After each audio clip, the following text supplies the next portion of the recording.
The first question is about, we do not have an organizational system for teaching Fard al-Ain and Fard al-Kifaya to second and third generation Muslims. My parents brought me to this country when I was 2 years old. I am 20. Since then I have not learned the basis of my deen. This is, I think this is very important because it's a very common situation. We have Fara'id al-Ain. Our scholars divided knowledge into Fard al-Ain and Fard Kifaya. Fard al-Ain is obligatory on every Muslim and there's no excuse whatsoever. أول واجب على من كل فم مكن من نذر أن يعرف الله والرسول بصفات مما عليه نصب الآيات. The first obligation on anyone who reaches the age of taklif or responsibility is to know Allah and His Messenger. You have to know Tawheed, a basic text on Tawheed like Imam al-Tahawi's text, understanding of what we believe. You have to know how to pray. And people say, well, prayer is easy. Prayer is not. Prayer is not easy to learn. Prayer actually takes effort. The Bab al-Sahu alone, even in the most basic text, is a complicated bab because it teaches people how to think, how to use their intellect. Islam develops intellect. لَعَلَّكُمْ تَعْقِلُونَ بِأُولِي الْأَلْبَابِ. The deen is for people of lub. Learning how to do wudu takes time. It's not something you can teach somebody in 5 minutes. There's differences between the fara'id, between the sunan, between the mustahabbat, makruhat, mubtilat.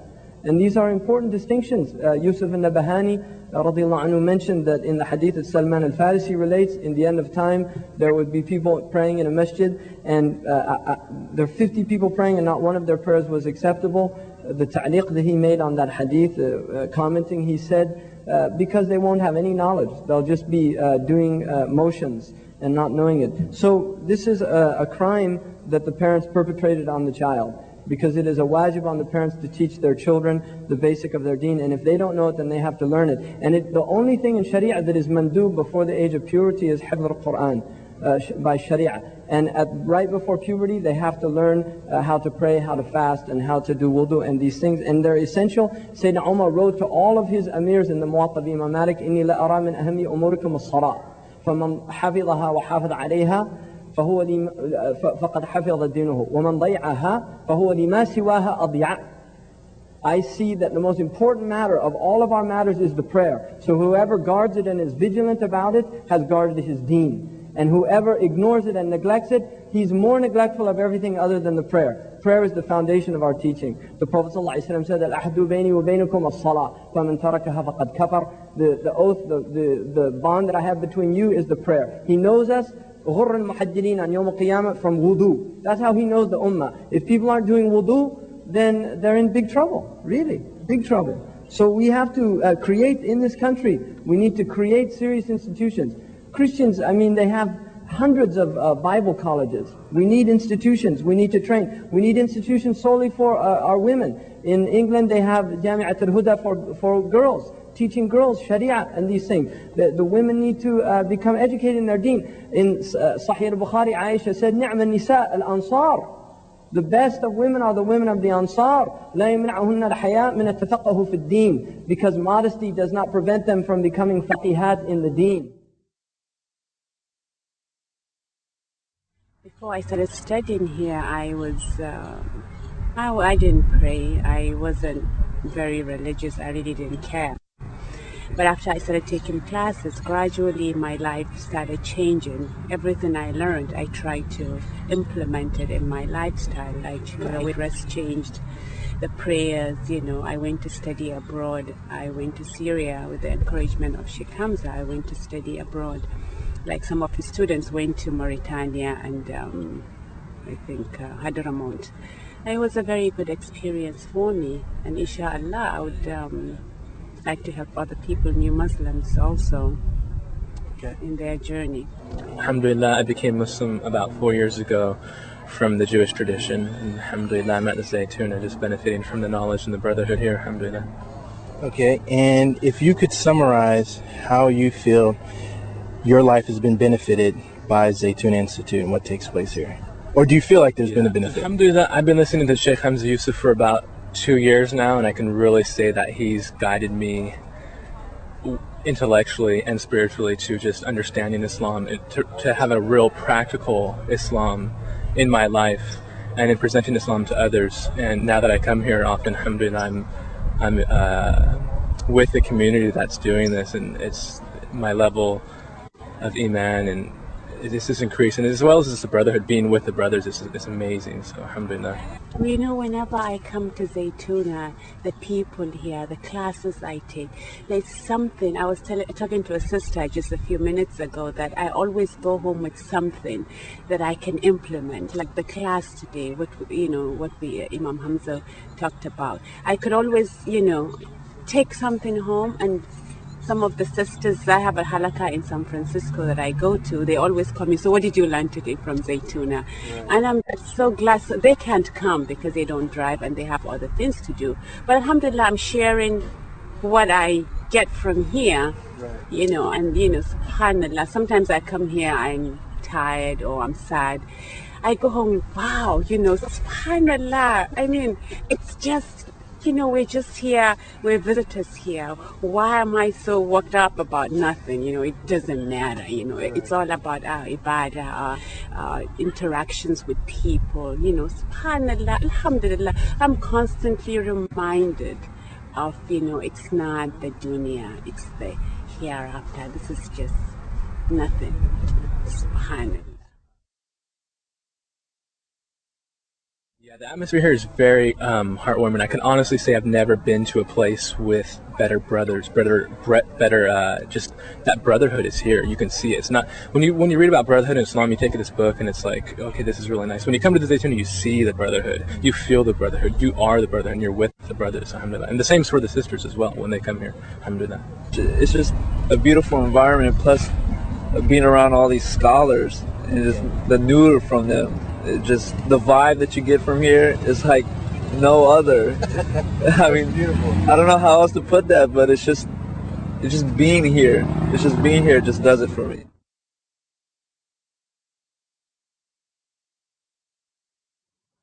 I feel that at the heart of my experience at Zaytuna Institute is the witnessing of the manifestation of the true meaning of the word ihsan, or to make beauty and beautiful, to beautify, to be excellent.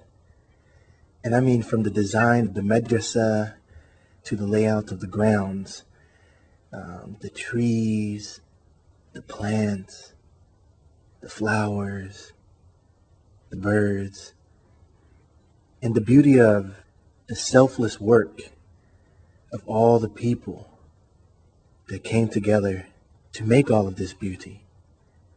And I believe that that beauty mixes with the beauty of the love between these people, because these are people who believe in God, the Creator, Allah, and they're gathering together at this place to remember the Creator, to remember our purpose, to mention Him, to reflect, and to draw closer to Him and to learn His path. So then that creates an atmosphere of peace and tranquility which descends from Allah through the presence of the angels of mercy, inshallah. Because there is a tranquility here. I mean a real tranquility that's felt. And I think it's felt because it's such a stark contrast to the speed and the stress in the environment and lifestyle that surrounds this place. I mean, there was even a Mexican man who stopped by on his way to work, and he ended up accepting the way of life called Islam just from the peace that he witnessed and felt here. Can I see everybody from different parts of the world and different beliefs, race different than me? Right. And I just can't believe it. I mean, this is something that I just can't believe. I'm sorry because I cried. No, it's okay. I asked them, I said, what's going on? I see a lot of people walking in here, women covering their faces, and peaceful walking. I see you people walking very peaceful. I don't see you. I do nothing wrong. So I said, what's going on? He said, come on, I'll show you. It's like you walked into the gates of paradise. Look at what happened to me. I wasn't prepared for this. God gave you a gift. Don't lose it. I wasn't prepared. I don't even know that this exists.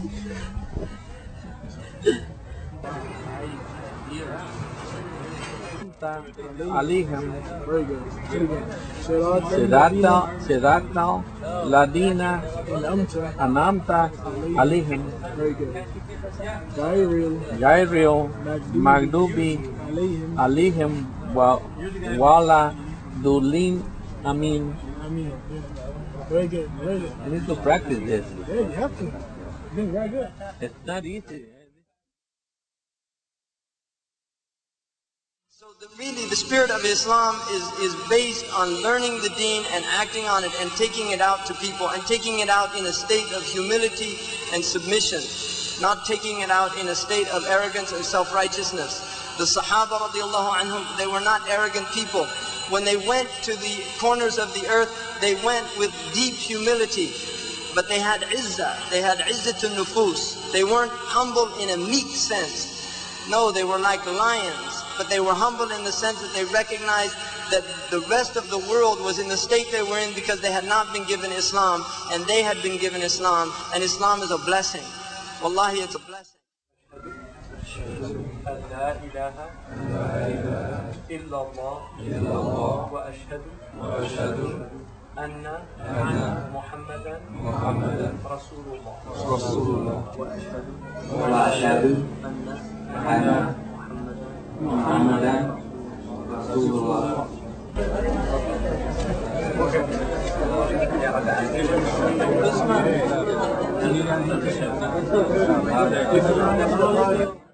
We live in the South Valley and we come up here every Sunday basically to be with family. That's what it is, like a Zaytuna, like a family spirit. The openness, the warmth is wonderful, and the knowledge, the sacred knowledge is so important that we cannot even count the benefits. And just to receive the sacred knowledge, not only just from Shaykh Hamza, but from other brothers and sisters. So it's a good learning process, but what we also see, this is a good outreach for non-Muslims to come and see what Islam truly is. It's not a cultural thing, and it's not what you see on the news. Right. So it's an invitation for you to see what's available and for you to learn and make a judgment for yourself. Your name is, sister? Amy Jackson. Amy Jackson. And what brought you to Zaytuna Institute on this beautiful morning? On this beautiful morning, this particular beautiful morning, was to see my Shahada. Okay. I've been here twice before. I saw Shaykh Jacobi speak once, and I saw Hamza Yusuf last weekend, or the weekend before, I guess. And how did you feel about those particular classes with those particular people? Oh, they're great. They're really, really good. I had seen, when I started studying Islam, I saw a series of 5 Alhambra productions, and that's when I was just learning about Islam and getting interested. The series on Foundations of Islam, I think, maybe? How or the Quran was revealed, Pillars of Islam, Imam, Sign of the Times. Yeah. That was that whole set. Yeah. And so I saw the videos, and I read Martin Ling's book on the life of Prophet Muhammad, and I could not put that book down. I already believed in one God. I already did. And I read that book, and I believed in Prophet Muhammad. Background, Christian all my life. Born and raised Christian. Writer, artist, human being. Sounds good. And how long have you been coming to Zaytuna? This is my second time. About 2 months ago, I just was thinking a lot about Christianity and things I didn't like about it and what was going on in the Middle East, and I started reading about Islam, and it was me. It's where I've always been all my life. Wow. I just fit into it. Everything I've heard, everything I've read has been what I felt. Okay. And how did you come in contact with Zaytuna in particular? My next door neighbors are Muslim, and I had some problems in the beginning, with relationship with them. No arguments or anything like that, but it was just They were Muslim, I was Christian, and started to get to know them and talk to them, and they're just wonderful people. They told you about this place? Yes, they told me about it, and they brought me here last week, to give my shahada. Then can you describe just how you feel being here? Is there anything that you could say has been like a tangible benefit that makes you want to come back, or is... Yeah, there's a brotherhood, there's a unity and a harmony, and I didn't feel that in Christian churches when I went to Christian churches. That it's more about brotherhood than self. It's more sharing, more charity. It's just a good religion.